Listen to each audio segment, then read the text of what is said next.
Welcome to the Taiwan Hashtag program on the Storm Media. I'm Ross Feingold speaking from Taipei. Today we'll be discussing the most recent developments in protests in Hong Kong and what the impact is on Taiwan politics. Let's first take a step back through some of the recent history in Hong Kong-Taiwan relations. Of course, the Hong Kong Special Administrative Region government doesn't conduct its own cross-strait policy or its own foreign policy. So with the election of Tsai Ing-wen and her assumption of the presidency in May 2016, relations between the Hong Kong government and Taiwan would obviously follow the rules and the restrictions set out by the central government in Beijing. So some of the progress in relations that had existed between Hong Kong and Taiwan under Ma Ying-jeou's presidency were no longer in effect. So for example, during the Ma presidency, Taiwan's representative office in Hong Kong changed its name. Previously, it was known as the Zhonghua Travel Service. But under Ma Ying-jeou's policies of having strong relations with China, one could say, and adherence to the 1992 consensus, even the representative office in Hong Kong was able to upgrade its name to be the same name that Taiwan's representative offices use all over the world. So now it's known as a Taipei Economic and Cultural Representative Office. And similarly, Hong Kong opened up a trade office here in Taiwan, and that event was attended by a secretary from the mini cabinet of the Hong Kong Special Administrative Region. So a very high-level Hong Kong government official coming to Taiwan. Obviously, this all stopped with the election, or again, the assumption of the presidency of Tsai Ing-wen in May 2016. These positive relations had started to deteriorate. There was an incident when military vehicles used by Singapore, which conducts military exercises here in Taiwan, were detained at the port in Hong Kong when these military vehicles were being shipped from Taiwan back to Singapore. And obviously the Chinese government was very angry, not simply because Singapore is continuing to do these exercises, but that they try to ship the vehicles through Hong Kong, and there was a dispute over whether or not there was proper customs declaration paperwork. So Hong Kong Customs detained Singapore's military vehicles for several weeks in Hong Kong's port before releasing them and allowing them to return to Singapore.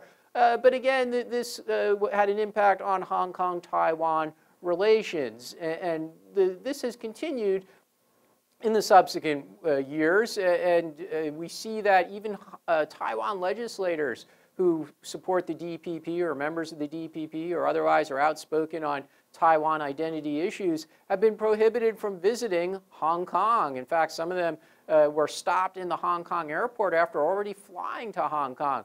So a bit of an impolite way for the Hong Kong government to handle it when they could have simply told them before they got on the plane. But the key thing here is, again, deterioration in the bilateral relationship. And as protests in Hong Kong have accelerated, first from the umbrella protests in 2014 and in more recent years and recent events, we see a lot of Hong Kong independence activists, Hong Kong identity organizations, opposition political groups, pro-democracy groups. Their leaders have frequently come to Taiwan to make speeches, engage with civil society or political activists here in Taiwan. And obviously the Hong Kong government's not going to be happy about that they have a platform to speak here in Taiwan. But Taiwan is a democracy, and we actually value free speech here in Taiwan.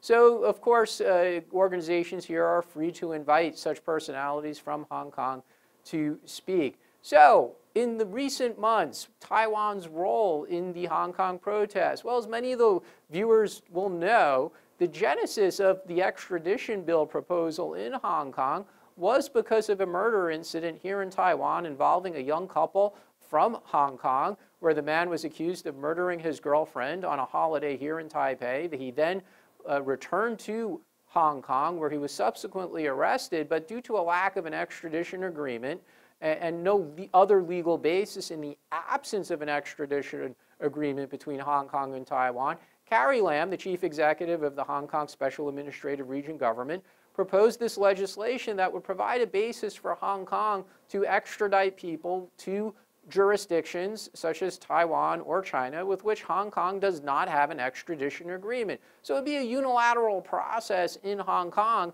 to extradite people who are wanted by other jurisdictions. But Taiwan very quickly said And this is consistent with the concerns of protesters, not just in Hong Kong, but around the world, who are worried about the proposed extradition bill. The Taiwan government said, no, if you pass this legislation in Hong Kong, if you try to extradite the accused under this legislation, we will not accept him. We do not want him on this basis. We're happy to negotiate a proper extradition agreement with you, but we will not accept this accused being sent to Taiwan from Hong Kong if it's done so under the basis of this extradition bill that many people in Hong Kong and again around the world, other foreign governments, human rights organizations around the world have been looking closely at this issue. Taiwan government said, no, we won't take him on this basis. So not only did this, of course, further deteriorate the bilateral relationship between Hong Kong and Taiwan, but it inserted the Taiwan government in a very official way into the ongoing protests in Hong Kong. And we've seen Taiwan's president, the foreign minister, other government officials here in Taiwan have been very active on social media, speaking about the ongoing protests, voicing their support for the protesters. And even in recent days, in the aftermath of the most recent incident of violence, which happened in Hong Kong on Sunday night of this past week, the foreign minister of Taiwan, Joseph Wu, who's become a very active user of Twitter, even though Twitter is not popular here in Taiwan, but he's very active in English and other languages on the official Twitter account of the Ministry of Foreign Affairs. He recently issued a tweet calling for full democracy in Hong Kong. Of course, that is not something that the central government in Beijing is going to approve anytime soon. There were proposals that led to the umbrella protests in 2014 that the public, or many members of the public, were not satisfied with because it did not give a true democratic direct vote of the Hong Kong Special Administrative Region Chief Executive.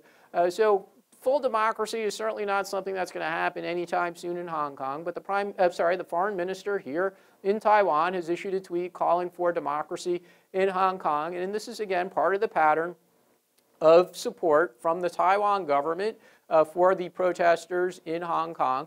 Obviously, we'll see Taiwan politicians, not just from the government or the DPP, but the Kuomintang as well. They'll also be calling for an end to violence, and hopefully they'll be calling for prosecutions of anyone who's been involved in the violence. But the fact remains that we now see Taiwan politicians from the Kuomintang and, of course, the ruling Democratic Progressive Party, as well as government officials, have now become heavily involved in the ongoing discussion that is taking place in Hong Kong, not just about the extradition bill, but about the future of democracy and whether or not further reforms can be implemented. Again, not likely. And also the role of Chinese government in events in Hong Kong. So for domestic Taiwan politics purposes, the timing is very good for the government of Tsai Ing-wen. She gets to point out to the public here in Taiwan, look, we don't want to be like Hong Kong. We don't want to be under this now discredited one country, two systems where with some basis, the Taiwan government could say that the central government in Beijing has not kept its promises. And even the Kuomintang has been dragged into this, including the presidential candidate of the Kuomintang, Han Kuo-yu, because initially, when asked about the protests in Hong Kong in June, he said, I don't really know much about that. He subsequently was very emphatic in English. He said, over my dead body, will we ever have one country, two systems in Taiwan? So all politicians in Taiwan now heavily invested in the future of Hong Kong politics. But there's another angle to this as well, and it's something that audiences outside Taiwan should pay attention to. There is a new political party in Taiwan called the Formosa Alliance. Previously, it was a civil society organization. They held a somewhat disappointing from a turnout perspective rally last November in advance of the local elections in Taiwan, because their key issue is they want Taiwan to become a country known as Taiwan. They want a new constitution. They want to change the name from Republic of China to Taiwan Republic or Republic of Taiwan.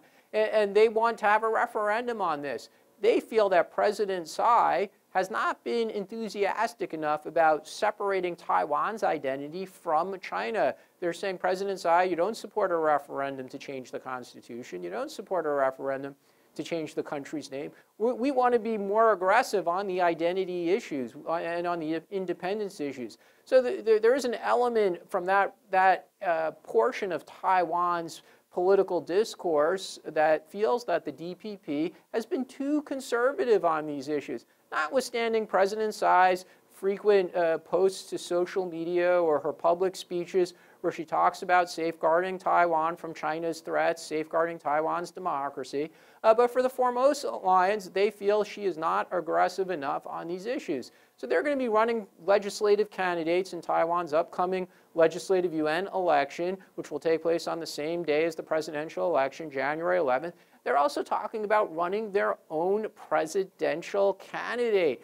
What would this mean for the election campaign? Well, in a multi-candidate field, if it is Han Kuo-yu, Tsai Ing-wen, and a candidate from the Formosa Alliance, and possibly Terry Go, and possibly Mayor Ke of Taipei if he decides to run, any votes that get peeled off from President Tsai's vote total could be very risky. Voters who will vote for the Formosa Alliance are not going to vote for any of the other candidates. They're going to be looking for the candidate that focuses and emphasizes Taiwan identity issues and, again, independence, a referendum on changing the Constitution in the country's name.